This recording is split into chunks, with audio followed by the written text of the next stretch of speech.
Right Dilip గారు, మొత్తంగా చూస్తున్నాం కేటీఆర్ చెప్పినట్లుగా ఫలితాలు వచ్చాయా? సో మొత్తంగా ఈ ఫలితాలతో అంటే పార్టీ గుర్తు మీద కాబట్టి ఖచ్చితంగా కారుని చూసి తెలంగాణ ప్రజానికం ఓటేస్తారు, ఖచ్చితంగా మా వైపే తెలంగాణ ప్రజానికం ఉంది, ఈ ఓటుతో రేవంత్ పరిపాలనకు చెంపపెట్టు అని స్వయంగా కేటీఆరే వ్యాఖ్యలు చేసిన పరిస్థితి. ఫలితాలు చూస్తే మాత్రం ఆ వ్యాఖ్యలకు ఇక్కడ ఎక్కడ పొంతం లేకుండా కనిపిస్తున్నాయి. ఎలా చూస్తున్నారు ఈ ఫలితాలు? ఈరోజు 700 పైచిలకు వార్డులో బీఆర్ఎస్ ప్రభంజనం సృష్టించింది. చాలా చోట్ల చాలా స్వల్ప తేడాతో ఓడిపోయిన సందర్భాలు చూస్తూ ఉంటాం. ఇప్పుడు హుజురాబాద్ లాంటి మున్సిపాలిటీలో కేవలం 1 సీట్తో కోల్పోవడం జరిగింది. ఇట్లా ఇవన్నీ చూస్తూ ఉంటే ప్రభుత్వానికి ముచ్చెమటలు పట్టించింది బీఆర్ఎస్ పార్టీ. ఈరోజు ప్రజలు ప్రధాన ప్రతిపక్షంగా మళ్ళీ ఒకసారి బీఆర్ఎస్ పార్టీని కోరుకున్నారని చెప్పి చాలా స్పష్టంగా అవుతోంది. ఈరోజు ఆఫ్టర్ ఎంపీ ఎలక్షన్స్ తర్వాత గుర్తుపైన జరిగినటువంటి ఎన్నికలు కేవలం ఈ ఎన్నికలు మాత్రమే రాష్ట్రంలో. జూబ్లీహిల్స్ ఉప ఎన్నికలు అంటే ఎన్నికలు చెప్తున్నా, ఉప ఎన్నికలు ఇస్ డిఫరెంట్. అందులో కూడా మేము సెకండ్ ప్లేస్ చాలా గొప్పగా బ్రహ్మాండంగా ప్రజలు మాకు చాలా గొప్పగా ఇచ్చిరండి. అవునండి, సిట్టింగ్ స్థానాన్ని కోల్పోయినామంటే ఆ రోజు ఎక్కడో ఇక్కడ మన సికింద్రాబాద్ దగ్గర ఉన్నటువంటి బస్తీలో ఉన్నటువంటి వాళ్ళే అక్కడ ఓటేయడము, అధికారాన్ని దుర్వినియోగం ఏ విధంగా చేసిరు అని చెప్పేసి ఒక పెద్ద చర్చ ఇంతకుముందు కూడా మీ స్టూడియోలో కూడా మాట్లాడిన సందర్భం ఉన్నది. అయితే రేవంత్ రెడ్డి నేను ఇంకొక 3 సంవత్సరాలు నేనే ఉంటా అని చెప్పినా మాకు 700 పైచీలకు స్థానాలు వచ్చినాయి అంటే ప్లస్ 53 పక్కా సంతృప్తి చెందుతా ఉంది. 53 కార్పొరేటర్లు కూడా ఇప్పటికి గెలిచిన, ఇంకా కూడా ఫలితంలో వస్తా ఉన్నాయి కొన్ని. దాంతో చూస్తా ఉంటే అంటే ప్రజలు నేను ఇంకా 3 సంవత్సరాలు నేను ఉంటా అని చెప్తా ఉంటే కూడా కార్పొరేషన్ లో ఇప్పుడు గెలిచిన కార్పొరేటర్లు ఎవరండి, పడ్డ ఓట్లు ఎవరండి, వాటిని గౌరవిస్తా ఉంటాం మేము. ఈ రోజు పడ్డ ప్రతి ఓటుకి మేము ప్రజల తరపు నుండి కొట్లాడమని ఓటేసారు, దాని తరపున పక్కా కొట్లాడతాము, గిరిగీసి బరిగీసి కొట్లాడుతూ ఉంటాము.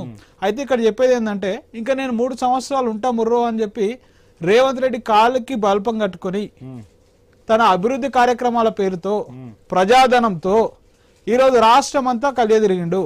అన్ని తిరిగినా గానీ ఇదే ఫలితాలు వచ్చినాయి కదా. అన్ని తిరిగినా గానీ జనాలు నమ్మినట్టు రేవంత్ రెడ్డి గారిని పూర్తిగా నమ్మలేరు. 3 సంవత్సరాలు ఉంటా అంటే కూడా గత చరిత్ర ఒకసారి చూద్దాం. మేము గతంలో అధికారంలో ఉన్నప్పుడు 130 స్థానాలకు అంటే కార్పొరేషన్లకు గానీ మున్సిపాలిటీలకు గానీ 130 స్థానాల్లో ఎన్నికలు జరిగితే వీరి కాంగ్రెస్ వారు కేవలం ఎన్ని స్థానాల్లో గెలిచిరండి? కేవలం ఎన్ని స్థానాలు? 122 బీఆర్ఎస్ గెలిస్తే 4 చోట్ల కాంగ్రెస్ గెలిచింది, 2 చోట్ల బీజేపీ, 2 చోట్ల ఎంఐఎం. అంటే వీళ్ళు గత చరిత్ర. అటువంటి పార్టీయే మళ్ళీ అధికారంలోకి వచ్చింది కదా. 4 స్థానాలు గెలిచిన వాళ్ళే అధికారంకి వస్తే ఇప్పటికే 14 చైర్పర్సన్ స్థానాలను మేము చేజెక్కించుకున్నాం. ఇంకా 31 స్థానాలు హంగ వస్తున్నాయి. అందులో మీరు సగం వేసుకోండి, ఇంకా తక్కువ వేసుకోండి, 11 వేసుకోండి, అంటే 25 స్థానాలు చాలా కంఫర్టబుల్ గా ఈ రోజు బీఆర్ఎస్ పార్టీ గెలిచేటువంటి పరిస్థితి. డబుల్ డిజిటే కదండి, డబుల్ డిజిటే కదా. సారీ ట్రిపుల్ డిజిట్ 100 పైగా స్థానాలు గెలుస్తున్నాం అని చెప్పారు కదా. 100 పైన స్థానాలు అంటే విశ్వాసం ఉంటుందండి ఎవరికైనా. బరిలో దిగేటప్పుడు 100కు 100 స్థానాలు గెలుస్తామని ఉంటుంది. ఎవరైనా సరే ఉన్నాయని గెలవాలని దిగుతారు. ఎవరైనా సరే single digit, double digit, triple digit రావాలని కోరుకోరు. కాకపోతే ఈ రోజు బీఆర్ఎస్ పార్టీ చాలా గొప్పగా కాంగ్రెస్ పార్టీ ఎన్ని స్థానాలు అయితే గెలిచిందో దాంట్లో సగం స్థానాలు బీఆర్ఎస్ పార్టీ గెలుచుకుంది. అయితే జనరల్ గా ప్రజలు ఏ విధంగా ఆలోచించారంటే దిలీప్ గారు ఈ ఎన్నికలను రెఫరెండం అన్నారు. రిఫరెండం అని ఎక్కడ కూడా బీఆర్ఎస్ రిఫరెండం అని చెప్తే పారిపోయింది కదా.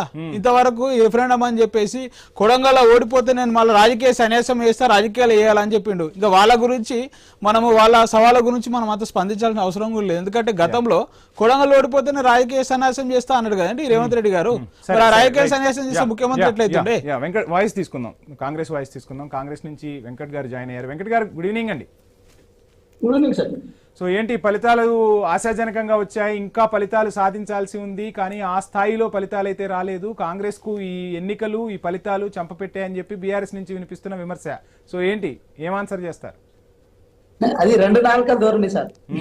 ప్రీ పోలు, పోస్ట్ పోలు 2 అట్లా మారుస్తుంటారు. అది కామన్ గా. ఎందుకంటే ఇప్పుడు మీరు చూడండి, జూబ్లీహిల్స్ లో కేటీఆర్ గారు రిఫరెండం అన్నారు, మరి జూబ్లీహిల్స్ లో ఓడిపోయారు, మరి తర్వాత ఆ మాటను మార్చారు. మున్సిపల్ ఎలక్షన్ లో కూడా అదే ధోరణి ఉంది. అసలు మీ ముఖ్యమంత్రి రిఫరెండమే అనలేదుగా ఈసారి, ఎందుకని? అసలు ముఖ్యమంత్రి ఊహించని ఫలితాలు వచ్చాయంటారా?